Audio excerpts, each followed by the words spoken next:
Félix Chikaya. Bonjour. Bonjour. Bonjour Bonjour tout et, le monde.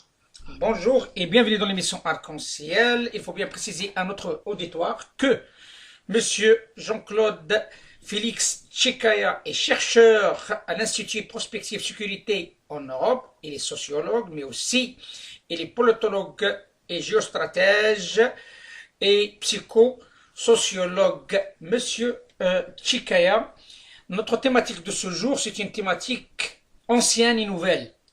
Ancienne avec ses racines, mais aussi nouvelle avec ses rebondissements. On a pu les constater ces derniers jours avec cette violence politique, donc très très dure, mais aussi ces déclarations du racisme pur et simple, avec bien entendu la justice fait son travail avec des condamnations, mais les gens condamnés, jugés même en cour de cassation, continuent à provoquer.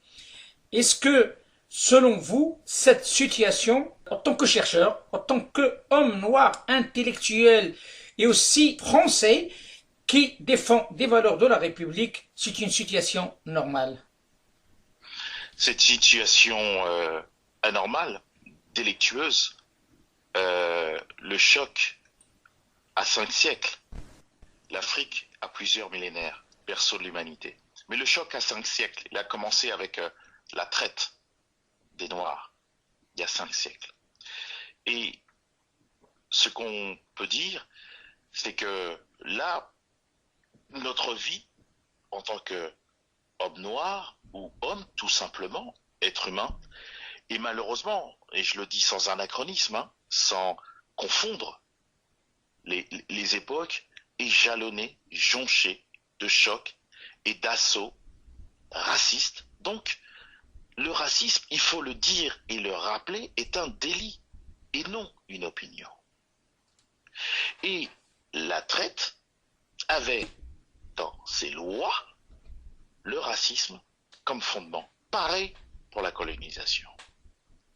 Et quand je lis ce qui a été dit pendant 7 pages, il faut faire attention, il faut avoir un sceau à côté parce qu'on peut rendre tellement ce récit fait vomir. Je parle de valeurs actuelles, comment ils ont insulté Daniel Obono en tant que député, femme, noire, d'origine africaine. Elle est appelée d'ailleurs l'africaine.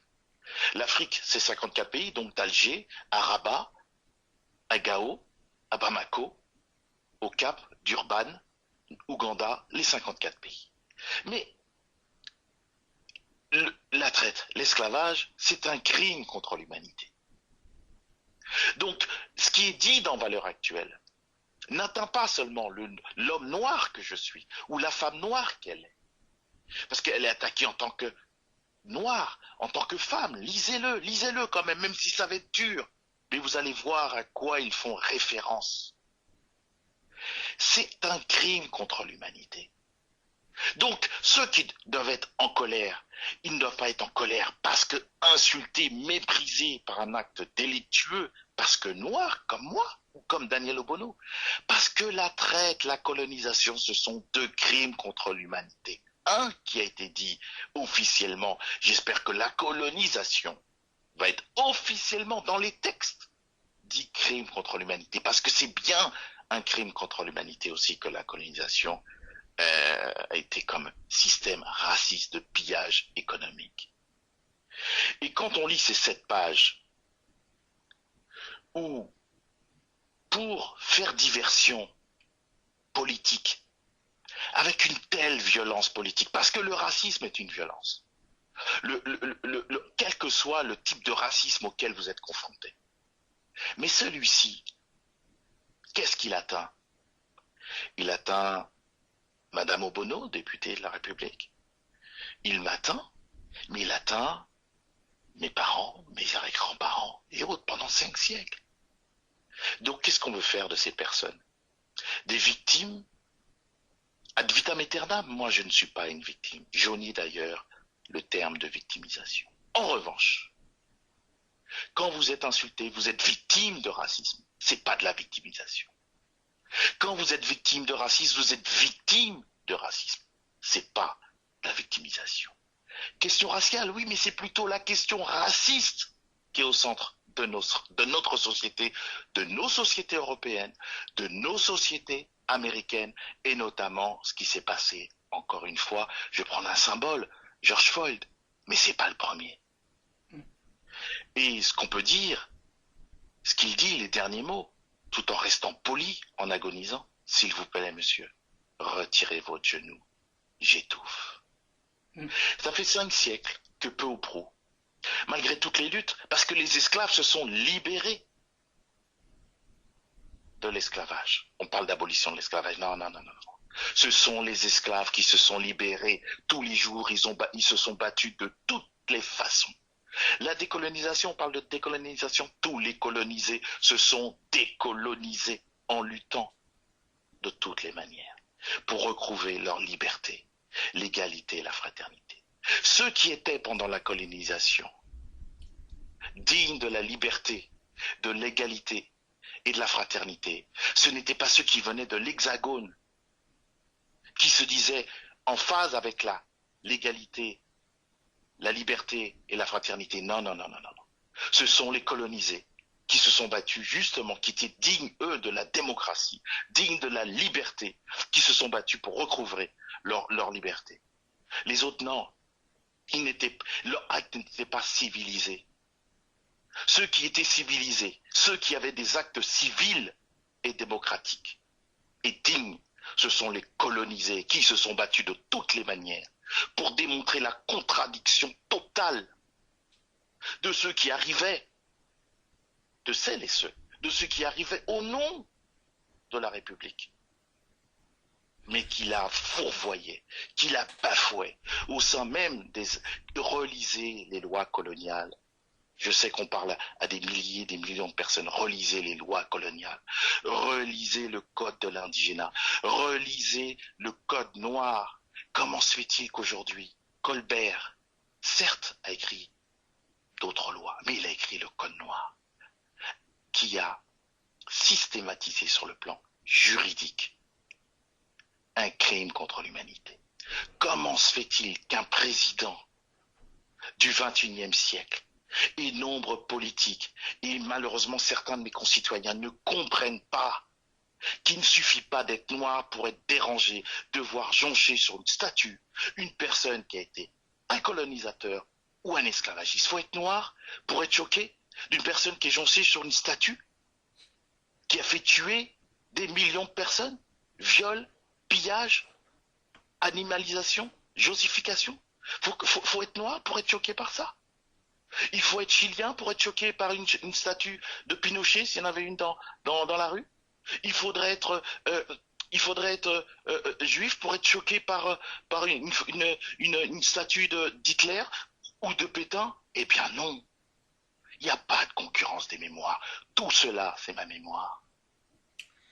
Mon grand-père était dans les troupes, officier d'ailleurs, pour combattre le nazisme. En tant que colonisé, il n'était pas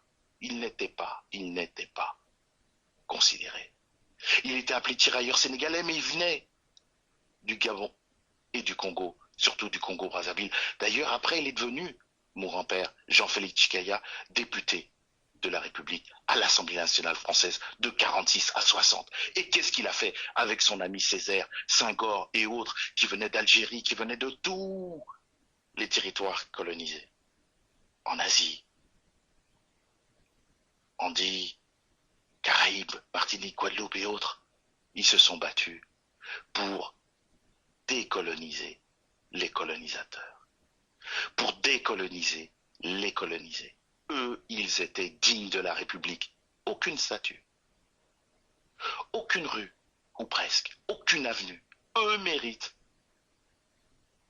Et pas seulement parce que je suis noir, je dis ça, mais quelle que soit la couleur d'une personne qui va être devant une statue de Césaire ou autre, d'un Algérien, d'un Marocain, d'un Malgache, d'un Réunionnais, qui se sont battus pour la décolonisation, ont été dignes et qui ont rappelé à ceux qui venaient, soi-disant pour la liberté, l'égalité, la fraternité, qui appelaient les autres des gens pas civilisés, alors que eux n'avaient pas d'actes civilisateurs, au contraire, avaient des actes criminels.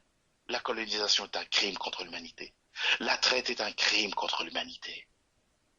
Donc ces statuts-là, quand une personne, quelle que soit sa couleur, quel que soit son âge, on va lui expliquer l'histoire. Vous allez voir qui il va choisir comme statut.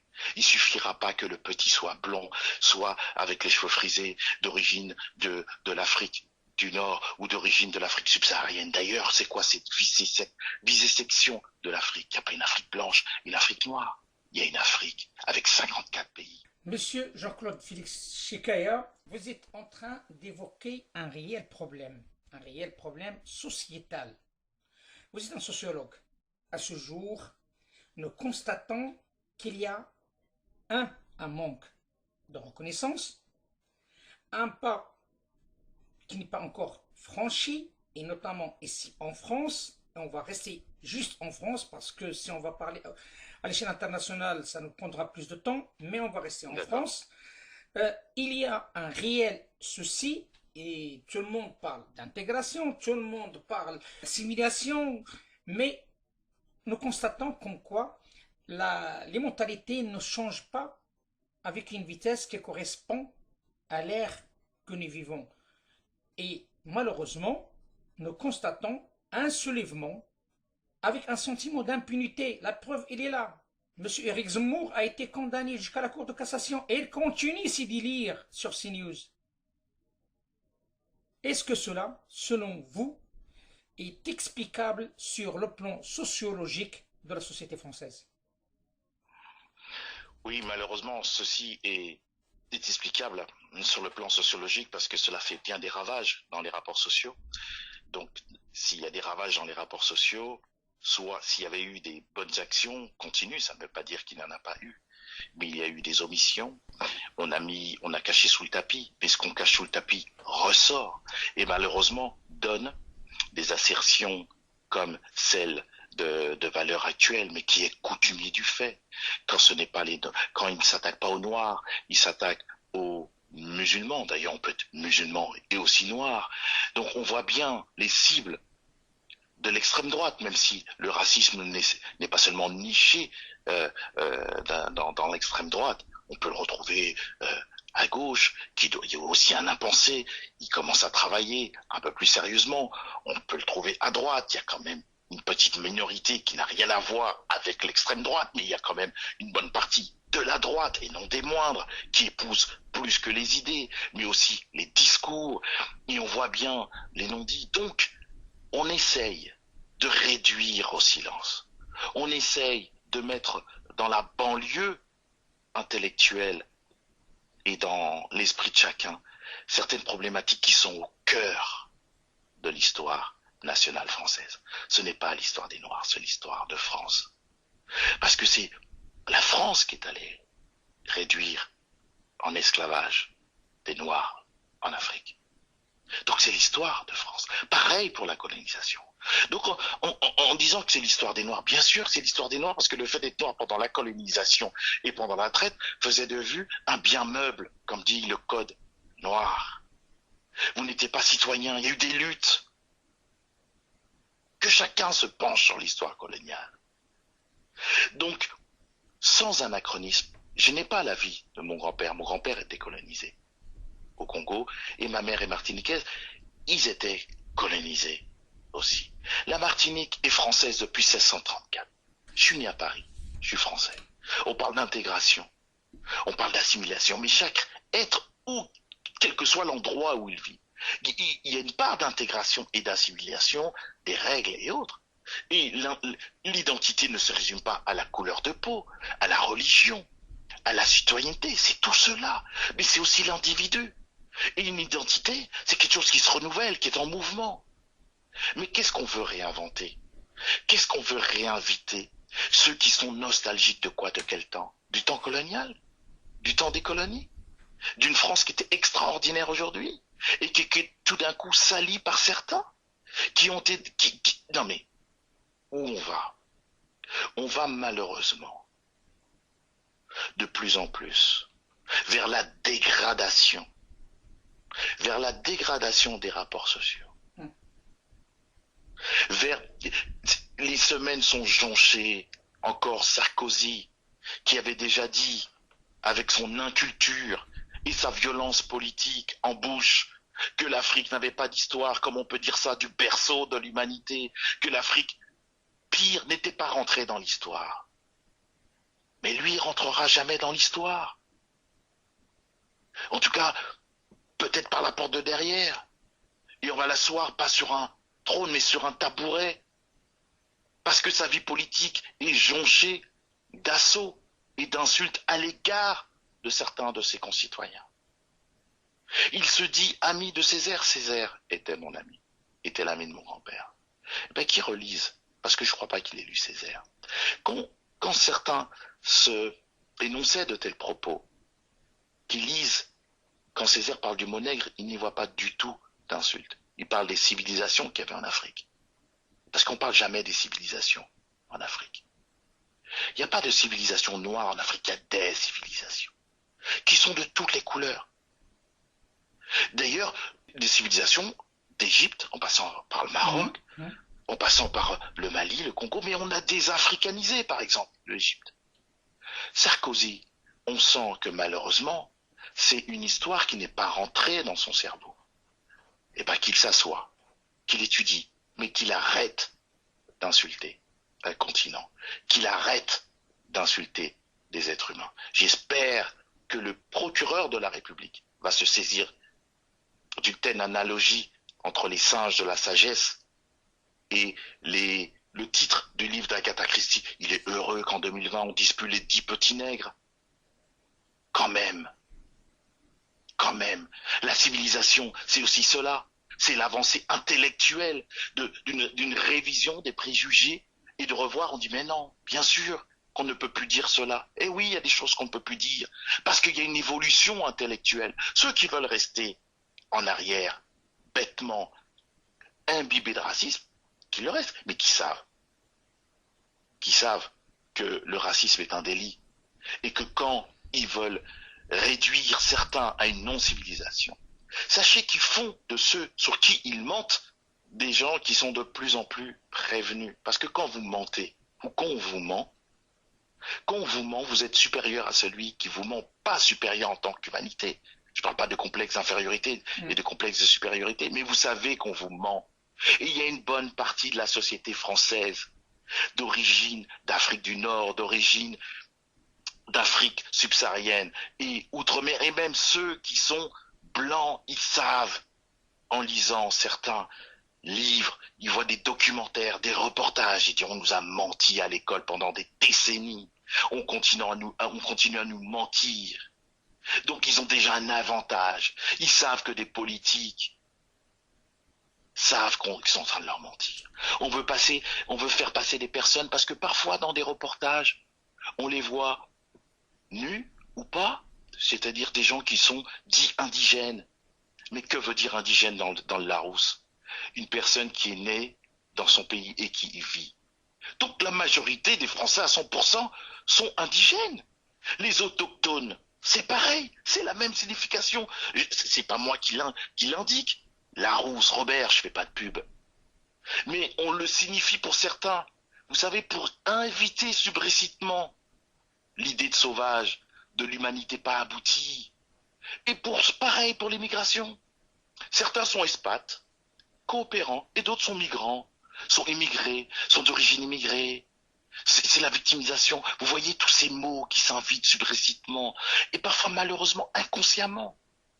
Mais d'autres, ils savent,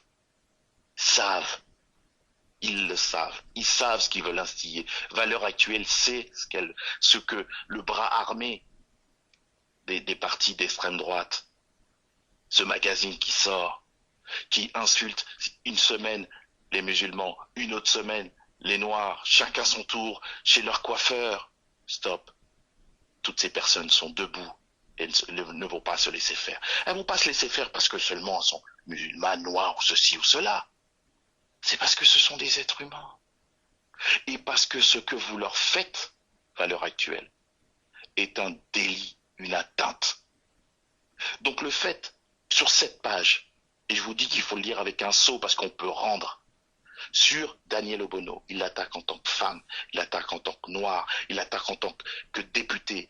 Et sachez que pendant que mon grand-père, quand il était député, avec, à l'Assemblée nationale, il y avait Léon Blum, Mendes France, ils prenaient les mêmes attaques. Pourquoi? Parce qu'ils étaient juifs. D'autres prenaient les mêmes attaques. Pourquoi? Parce qu'ils étaient algériens. Parce qu'ils étaient de la Martinique, de la Guadeloupe, de la Réunion, de la Nouvelle-Calédonie. Donc malheureusement, notre histoire de France, sans anachronisme, est jonchée de ce type d'attitude, de ce type de comportement. Mais depuis 1948, le racisme est devenu un délit. 1948, il y a bien longtemps. Donc vous voyez un petit peu, donc c'est important que dans nos rapports sociaux, il y ait une conscience qui se lève et qui dise non à de telles atteintes et à de tels délits et à une telle violence politique. Si vous le permettez, il y a une remarque, moi je pense, qui mérite une réflexion.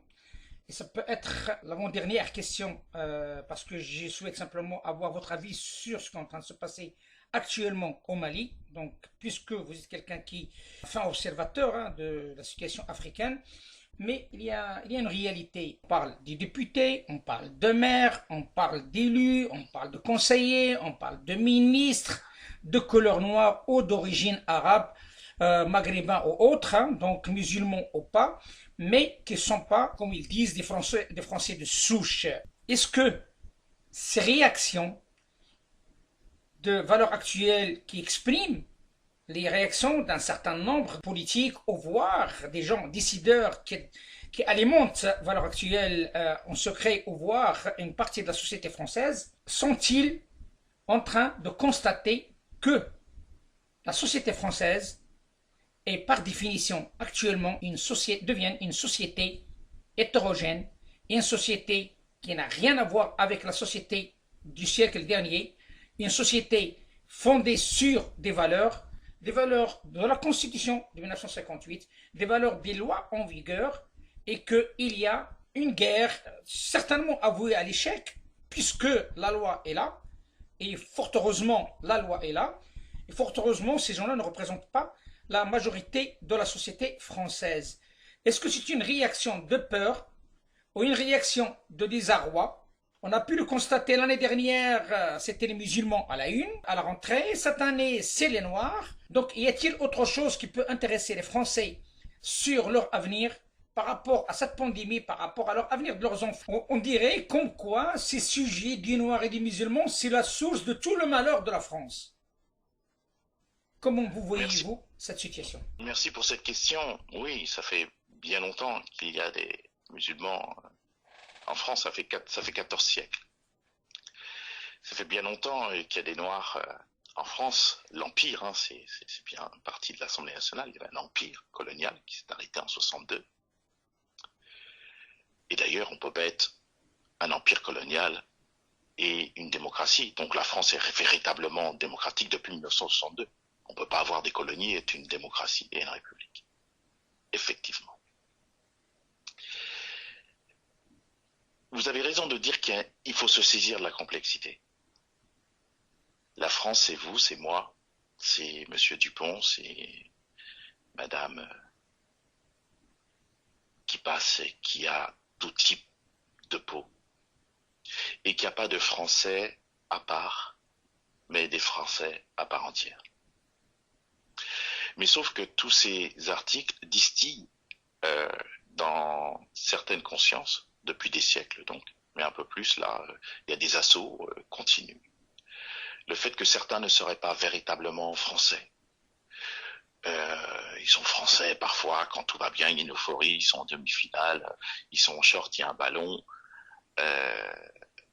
Et d'ailleurs, le grand malheur sociologique et psychosociologique, et historique, c'est que certains pensent que certains auraient la musique dans la peau. Faux. Certains auraient le sport dans la peau. Faux. Il suffit de faire l'histoire sociale du sport, notamment des Noirs, ou l'histoire sociale de la danse, ou faire que tous les Noirs fassent, comme je le fais chaque année, des analyses de sang. Je n'y vois pas, j'ai jamais vu la salsa, la rumba ou ceci, cela. Il y a une histoire sociale. Ce qu'on appelle musique noire, depuis 5 siècles, c'est les musiques qui ont accompagné les luttes pour se délivrer de l'esclavage et de la colonisation et de la ségrégation aux États-Unis, mais il y avait la colonisation était aussi un monde ségrégé. Et ce qui se passe en banlieue aussi rappelle une ségrégation sociale et raciale. Certains disent ethnique, non. L'ethnie, c'est le peuple. Racial, je dis racial pour dire raciste, mais à l'intérieur des banlieues, qui n'est pas le chef-lieu ou le lieu dit ou la maison mère de ceux qui sont d'origine d'Afrique du Nord ou subsaharienne. Non. Et la pauvreté n'est pas intrinsèque à ces personnes-là. Et d'ailleurs, c'est des lieux où on trouve un peu tout le monde, mais ce qui malheureusement jonche et jalonne le quotidien de ces personnes, c'est souvent le racisme, c'est souvent des violences de tout ordre, et quelle que soit aussi la couleur de peau. Donc ça pose un problème politique, social, économique.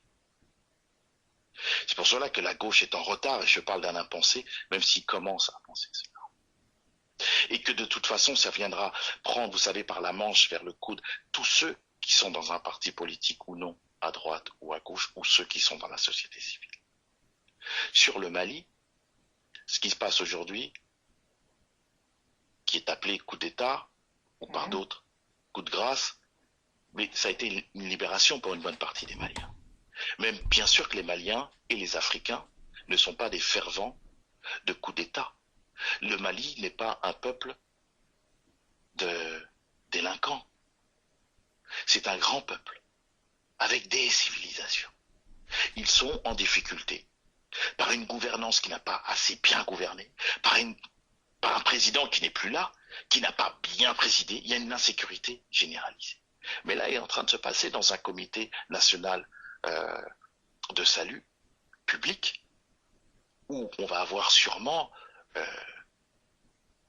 des personnes qui ont été militaires et qui sont devenues des politiques qui sont dans la société civile, qui vont prendre les 2 premiers postes avec un conglomérat de personnes qui viendront de la société civile, des élites maliennes, que ce soit sur le plan économique, et il y aura aussi un militaire, parce qu'une bonne partie des Maliens veulent aussi qu'à l'intérieur, il y ait un militaire, parce qu'ils sont confrontés à d'innombrables défis sécuritaires, notamment devant l'hydre terroriste, pas seulement au Mali, mais dans une bonne partie du Sahel et de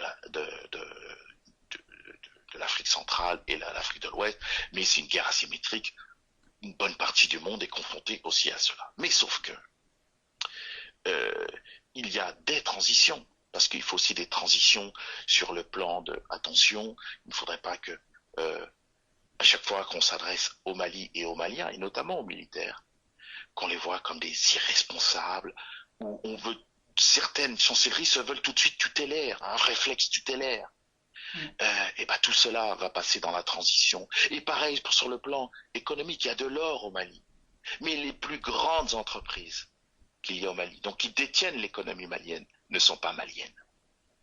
Donc tout cela doit passer dans le giron de la transition démocratique, transition économique, transition géopolitique, transition géostratégique, c'est-à-dire garder des partenariats, en ouvrir d'autres, mais avec un autre état d'esprit, avec d'autres actes qui contribuent à l'intérêt général du Malien et du peuple malien. Et pour revenir, pour finir, à répondre à votre question, ça va redéfinir et revivifier d'une manière positive les rapports entre la France et l'Afrique, qui ont été quand même imbibés, impactés par un système qu'on appelait la France-Afrique. Mais la France-Afrique, c'est aussi la décision de personnes qui étaient françaises, mais aussi africains. Mais le socle de cet accord, c'était pas l'intérêt général des peuples africains, c'était l'intérêt d'une caste africaine et des intérêts de tous les Français. En leur nom, malheureusement, on exploitait les Africains. Et il y a encore, malheureusement, des avatars dans les rapports franco-africains et Afrique vers la France. Donc tout cela est en transition. Donc le Sahel est en transition, avec un S. Mais les rapports internationaux se doivent d'être gorgés de transition intellectuelle, philosophique. Mais pas seulement avec la France ou l'Europe, mais aussi avec d'autres convoitises qui viennent de Chine, qui viennent d'ailleurs, qui sont aussi de manière subrécite un peu imbibés de cette vision. Parce que la colonisation, même pour les États qui n'ont pas colonisé, ils ont parfois un regard sur le noir, un regard sur l'arabe, un regard sur le musulman, un regard sur certains, un regard sur ceux qui a peu, celui qui n'a pas d'argent, ou celui qui en a peu, ou celui qui est exploité, qui est dominé, quelle que soit sa couleur, ou un regard qu'il faut totalement réviser. Monsieur Chikaya, Oui. vous avez parlé d'une manière transversale sur la situation de l'homme noir et arabe, et notamment musulman à travers toute l'Afrique, hein, voire dans d'autres pays. Et puisqu'on s'intéresse à l'Afrique et puisqu'on parle de cette histoire de coup d'État ou bien soulèvement, parce que c'est la première fois qu'on entend parler d'un coup d'État soutenu par les religieux et soutenu par la société, c'est une première. Peut-on considérer que la société africaine prendra exemple de ce qui s'est passé au Mali du Sud? Est-ce qu'on peut en parler aussi d'un printemps africain qui va secouer un petit peu les rapports avec cette caste que vous avez parlé, qui est en relation avec le reste du monde, hein, par rapport à l'exploitation et la richesse de cette Afrique? Est-ce qu'il est temps d'avoir en tête des hommes capables de défendre les intérêts de l'Afrique, mais sur concept vu comme le temps, partenariat gagnant-gagnant? Oui, je souligne que ceux qui sont en rapport avec ceux qui veulent les exploiter, qui sont en dehors du continent, parfois ceux qui sont, voilà, l'homme africain est comme tout homme, certains n'ont pas besoin d'aller chercher des ordres à l'extérieur pour devenir déviants et malheureusement joncher le quotidien de ses concitoyens de gabegie, de turpitude et de quotidien totalitaire et autoritaire. Que ceci soit dit. Il y a une géopolitique des peuples qui est en train de se dérouler et de se soulever dans toute l'Afrique, que ce soit à Alger, ça a été au Soudan. Je pense que tout le Sahel va connaître un petit peu ce soulèvement citoyen et politique et pour une transition démocratique et économique, philosophique et culturelle. Pareil pour l'Afrique de l'Ouest. Et ça va redescendre aussi sur l'Afrique centrale et aussi aller en Afrique de l'Ouest, en Afrique de l'Est. C'est-à-dire qu'il y a la géopolitique des peuples, vous l'appelez le printemps africain, je l'appelais plutôt la géopolitique des peuples sur l'Afrique, mais même si ça dépasse aussi, ce mouvement dépasse aussi le continent africain, on peut voir ce qui se passe au Liban, en Irak, en Biélorussie et ailleurs. On passe véritablement au Nouveau Monde, sauf que les élites du monde pensaient que le Nouveau Monde allait être régi et organisé par eux. Et ils avaient oublié l'antériorité quand même de leur responsabilité ils étaient aussi de l'ancien monde et certains sont de l'ancien monde. Ça ne veut pas dire que le nouveau va être meilleur que l'ancien, mais en tout cas le nouveau s'exprime pour essayer d'être meilleur que l'ancien qu'ils ont subi. Si eux ne l'ont pas subi, leurs parents l'ont subi, leurs arrière-grands-parents l'ont subi. Donc cette transfiguration, cette reconfiguration qui se passe en Afrique et notamment au Mali, qui est regardée avec une certaine acuité. C'est pour cela que aussi en Afrique de l'Ouest, beaucoup se soulèvent déjà pour refuser un troisième mandat, qui en Côte d'Ivoire, en Guinée, ces présidents qui veulent rester des décennies au pouvoir et qui n'ont pas les bilans, positifs. Mais même s'ils avaient des bilans positifs, il y a une constitution qu'on veut changer au gré pour se maintenir au pouvoir. Tout cela est terminé. Si cela se terminera pas aujourd'hui, ça se terminera après-demain. On sent que c'est une fin de cycle. Bien sûr, donc il y a des résistances, parce que cette façon de faire nourrissait toute une cour, gavait toute une cour, et c'est bien une minorité en Afrique.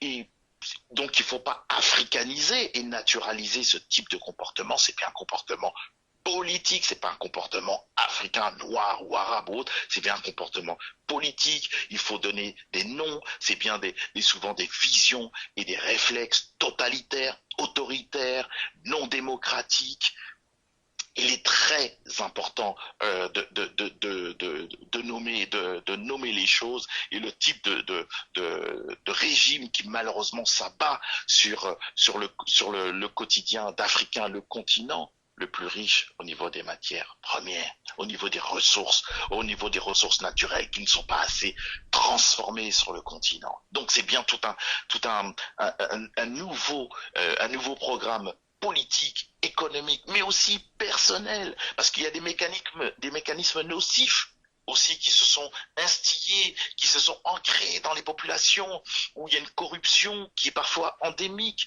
dans le quotidien, pour ceci ou pour cela. Donc c'est bien un retour sur soi, c'est bien, les Maliens l'ont bien compris, ils veulent tous être protagonistes. C'est pour ça que ça prend un petit peu de temps. Eh ben il faudra prendre le temps qu'il faut, pas seulement le ton de l'injonction qui vient de la CEDEAO, qui aurait pu se réveiller, qui aurait dû se réveiller avant le coup d'État, parce que la CEDEAO, 15 pays donc de l'Afrique de l'Ouest, ils sont bien les représentants des nations, donc des concitoyens. Donc là, il y a des coups de menton et des injonctions. Certes, ils sont dans leur rôle, mais leur rôle, c'était aussi de prévenir Ibeka. Leur rôle, c'est d'empêcher les troisièmes mandats. Le rôle, c'est de veiller à une économie gagnante-gagnante, comme vous le dites, qui ne soit pas l'économie, le champ de toutes les prédations de ceux qui sont à l'intérieur du continent africain ou qui viennent d'ailleurs.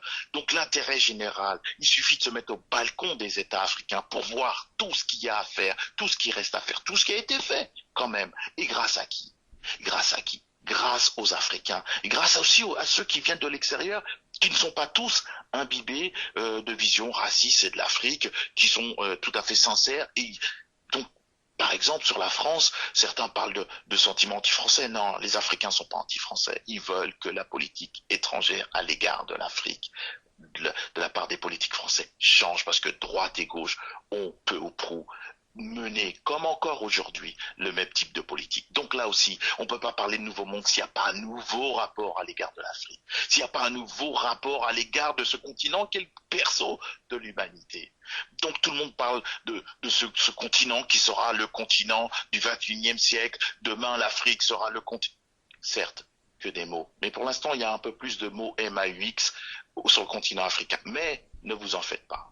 Des êtres humains africains, qui soient d'Alger, qui soient de Rabat, qui soient de Gao, qui soient de Luanda, qui soient de Brazzaville, qui soient de Dakar, qui soient de Conakry, qui soient d'Abidjan, qui soient de Nairobi, sont debout.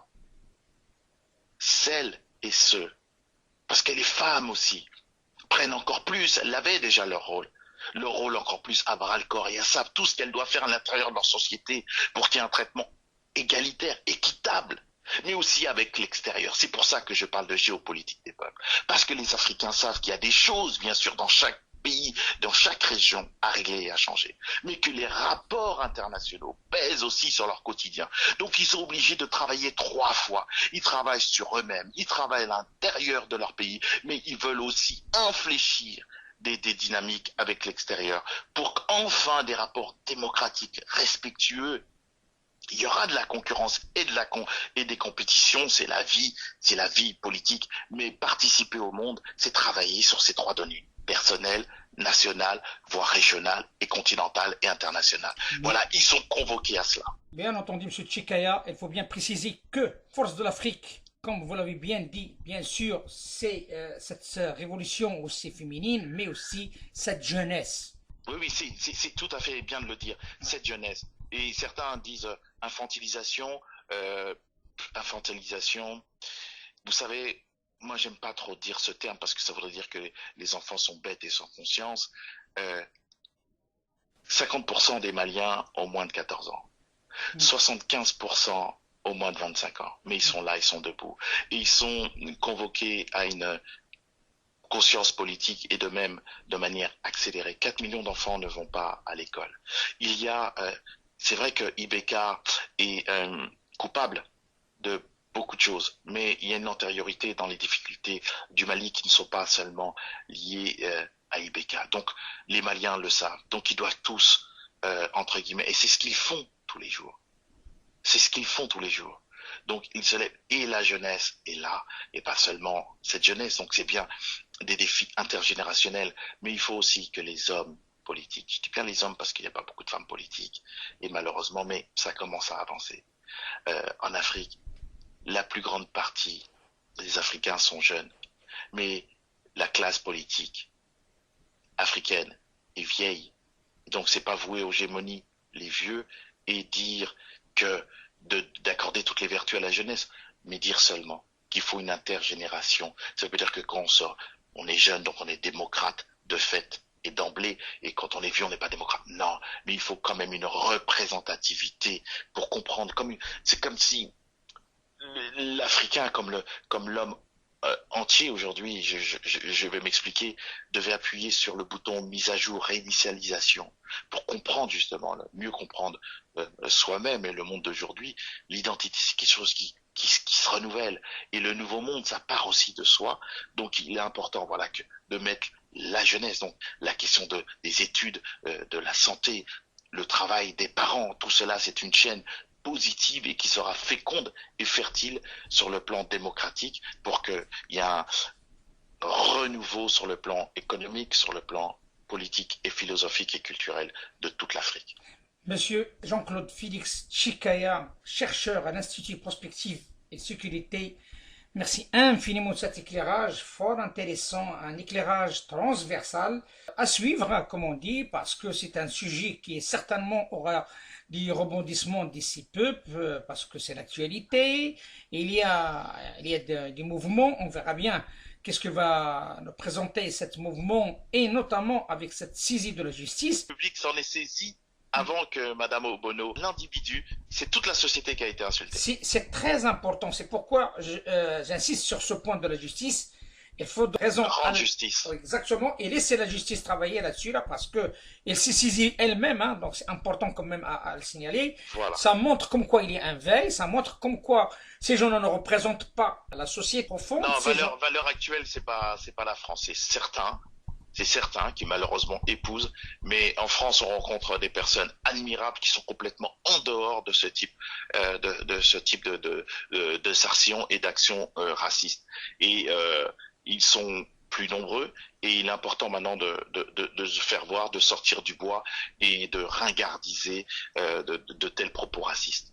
Parfait. Monsieur Tchikaya, merci infiniment par rapport à cet éclairage fort intéressant et je vous dis à très bientôt. À bientôt. Merci. Au revoir. Au revoir.